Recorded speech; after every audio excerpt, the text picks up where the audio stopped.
Hi everyone, welcome back to my channel. My name is Akansha and in today's video I am going to give you some tips or advices that you can follow if you are going out of city after 12 for studies.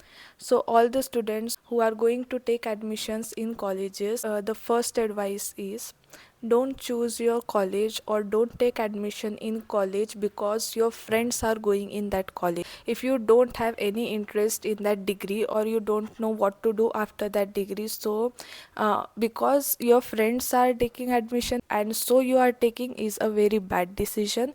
Sit with yourself for some time, give yourself some time and think what you want to do in your life, and then take decisions accordingly. Because ये as ऐसी होती है कि हम सोचते हैं कि अगर हमारे फ्रेंड्स रहेंगे तो हमें सपोर्ट रहेगा, हम अकेला फील नहीं करेंगे कॉलेजेस में। लगता है कुछ टाइम के लिए, बट आगे चल के वो सब ज़्यादा मैटर नहीं करता है जब आपके नए दोस्त बन जाते हैं तो क्योंकि सिर्फ आपके जो भी फ्रेंड्स हैं उन्होंने कहीं पे एडमिशन लिया है इसलिए आपको भी लेना है।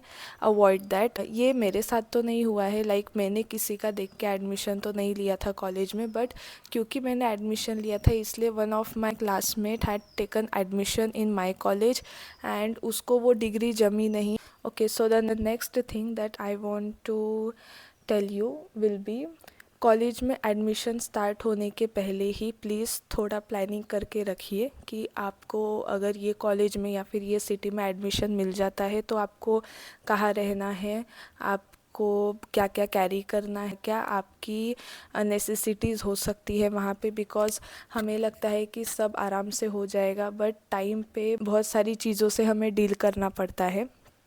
एंड वेरी इम्पॉर्टेंट थिंग कि अगर आपके रिलेटिव्स उस सिटी में रहते हैं, जैसे अगर आप वो सिटी में जा रहे हो जहाँ पे आपके रिलेटिव्स पहले से रहते हैं और आपका कॉलेज वहीं है, आपका एडमिशन वहीं हुआ है, तो अब it's a family to family decision, but according to me please avoid living in your relatives house. Because degree जो है वो एक दिन या कुछ महीने का कोर्स नहीं होता है, डिग्री 3-4 साल की होती है, आपको पूरा 3-4 साल उनके पास रहना होता है। और द थिंग इज़ कि हम जिस इन्वायरमेंट में बड़े होते हैं, हम अपने कंफर्ट में बड़े होते हैं, और जब हम कोई नई सिटी में जाते हैं तो हम एक्सपेक्ट करते हैं कि घर जैसा तो कुछ नहीं मिल पाएगा, लेकिन हम थोड़ा अपने अकॉर्डिंग भी चीज़ें मैनेज कर सके। तो दो थिंग होती है, इससे हम चीज़ें सीखते हैं कैसे हम कर सकते हैं, एंड कहीं ना कहीं हमें प्रेशर फील नहीं होता है कि हम किसी के अंडर में मुझे ऐसा ही रहना है वैसा ही रहना है, ये चीज़ें हम थोड़ा थोड़ा अवॉइड कर सकते हैं। बट जब आप रिलेटिव्स के घर पे रहते हो तो सबसे मेन थिंग ये होती है कि स्टार्टिंग में शायद आपको कुछ ना फील हो या फिर उनको कुछ ना फील हो, बट आगे चल के मे बी आप उनके लिए कब बर्डन हो जाओ या फिर जो भी चीज़ें हैं डायनामिक्स आपके ख़राब हो सकते हैं। भले ही आप पीजी करके रह लीजिए या फिर आप हॉस्टल में रह लीजिए, आपको कुछ टाइम तक लग सकता है कि आपका मन नहीं लग रहा है हॉस्टल में या पीजी में, बट धीरे धीरे हम समझने लगते हैं और हमारा दिमाग खुलने लगता है, हमें समझ में आने लगता है कि कैसे चीज़ों को हैंडल करना है। आई प्रिफर कि आप अपना दिमाग चलाना चालू करो रैदर दैन किसी के प्रेशर में रहो। आई नो पेरेंट्स का अपना एक पॉइंट ऑफ व्यू होता है कि अगर आप रिलेटिव्स के यहाँ पे रहोगे तो आप सेफ़ हो, but the thing is relatives भी अगर अच्छे मिले आपको, समझने वाले मिले, देन तो everything is good. But mostly बहुत कम ऐसे रिलेटिव्स आपको मिलेंगे जो सच्ची में आपकी ऐसी केयर करेंगे जैसे आप उनके खुद के बच्चे हो। सेफ्टी सब आपके ही हाथ में होती है। सो नेक्स्ट एडवाइस जो मैं देना चाहूँगी कि चूज़ योर फ्रेंड्स वाइजली। ज़रूरी नहीं है जो भी आपसे वहाँ पे बात कर रहा है सभी आपके दोस्त बनना चाहते हैं। अगर आप नई सिटी में जा रहे हो तो वहाँ पे आप नए हो कॉलेज के लिए, बट बहुत सारे ऐसे बच्चे भी रहेंगे जो पहले से ही उस सिटी में रहते हैं, वो वहाँ के ही हैं और उनके फ्रेंड्स भी सेम हैं, जो स्कूल के हैं वही कॉलेज में आ चुके हैं। हम लोग लोनली फील ना करें, इस चक्कर में हम किसी कोई भी हमसे थोड़ा भी बात कर ले तो हमको ऐसा फील होता है कि मैं भी शायद मैं इससे फ्रेंडशिप कर लूँ ताकि मैं अकेला फील ना करूँ। एंड हमें नहीं पता होता है कि सामने वाला कैसा है, और आगे चल के अगर उनकी संगत अच्छी नहीं रही तो आपके जो 3-4 साल है वो बर्बाद होने को टाइम नहीं लगता है, क्योंकि जब हम इन्फ्लुएंस में होते हैं तो हमें नहीं समझ में आता है क्या सही है क्या गलत है, और उस टाइम तक तो हमारा माइंड भी उतना डेवलप नहीं होता है ये चीज़ें समझने के लिए। इसलिए अगर आप फ्रेंड्स भी चूज़ कर रहे हैं तो बहुत सोच समझ के चूज़ करें, ज़रूरी नहीं है कि फ्रेंड्स बनेंगे ही। Okay, so the next advice is कि हर कॉलेज में एक ग्रुप ऑफ पीपल होते हैं जो खुद को बहुत ऐसा कूल दिखाते हैं, लाइक बहुत हैपनिंग दिखाते हैं, और जो बच्चे होते हैं कहीं ना कहीं उनको ऐसा लगता है कि इतना कूल ग्रुप है, मुझे भी उस ग्रुप का पार्ट बनना है या फिर उसके जैसा ग्रुप हमारा क्रिएट होना चाहिए।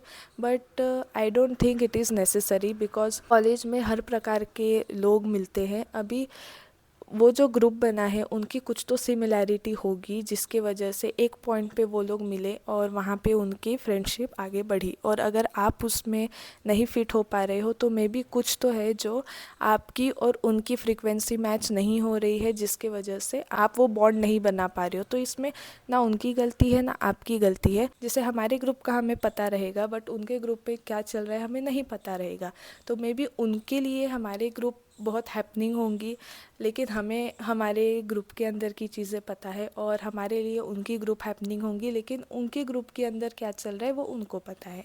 तो इसलिए जज नहीं करना चाहिए। जो भी फ्रेंड्स हैं आपके पास प्लीज़ उनके साथ रहिए, टाइम स्पेंड करिए, क्योंकि कॉलेज के डेज़ बहुत ज़्यादा अच्छे, मेमोरेबल, लाइक एन्जॉयमेंट वाले होते हैं। तो एन्जॉय विद देम, मेमोरीज़ बनाओ उनके साथ, and you will remember that in future definitely. Okay, so the next advice that I would like to give you is college life ऐसी होती है कि हम बहुत जल्दी चीज़ों को बहुत जल्दी चीज़ों से इन्फ्लुएंस होते हैं, और मोस्टली वो चीज़ें जो हमें लाइक एज अ किड या फिर यंगस्टर्स हमें ऐसा लगता है कि ये कितना कूल है, and that is all the bad habits like drinking, smoking and partying, everything. हमें ऐसा लगता है कि वही अपनी लाइफ जी रहे हैं, एन्जॉय कर रहे हैं, सब कुछ उन्हें करने को फ्रीडम मिल रहा है।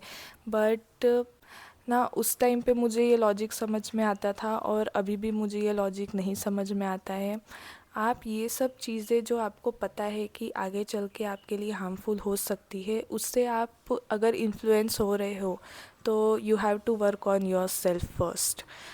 आदत भी लग जाती है बहुत ज़्यादा, आगे चल के प्रॉब्लम्स होती है, फैमिलीज़ में प्रॉब्लम्स हो जाती है कभी। अगर ठीक है कोई कोई बच्चे ये सब चीज़ें अगर कंज्यूम भी करते हैं तो उन्हें आदत नहीं लगती, लाइक वो लिमिटेड ओकेजनली कंज्यूम करते हैं। बट अगर किसी को आदत लग गई तो करियर में बहुत आगे प्रॉब्लम्स होती है, एंड बहुत सारी फैमिलीज़ ख़राब हो जाती है, लाइफ ख़राब हो जाती है। तो बेटर है कि आप ये सब चीज़ों से इन्फ्लुएंस ना होइए। आपको लग सकता है कि बहुत कूल है बट उस टाइम तक के लिए ही वो कूल लगता है, आगे it's a bad decision I must say. And bad habits में तो मैंने सिर्फ ये 3 चीज़ें बोली है, इसके अलावा भी बहुत सारे टॉपिक्स डिस्कस होते हैं कॉलेजेस में। तो आज के वीडियो के लिए ये 5 एडवाइसेस आई थिंक इनफ है। अगर आगे कुछ और एडवाइसेस मुझे याद आते हैं, वैसे तो अभी भी याद आ रहे हैं बट वीडियो बहुत लंबी हो जाएगी, तो आगे अगर मुझे और एडवाइसेस कुछ याद आते हैं तो I will let you know in my next video, and that's it. Bye.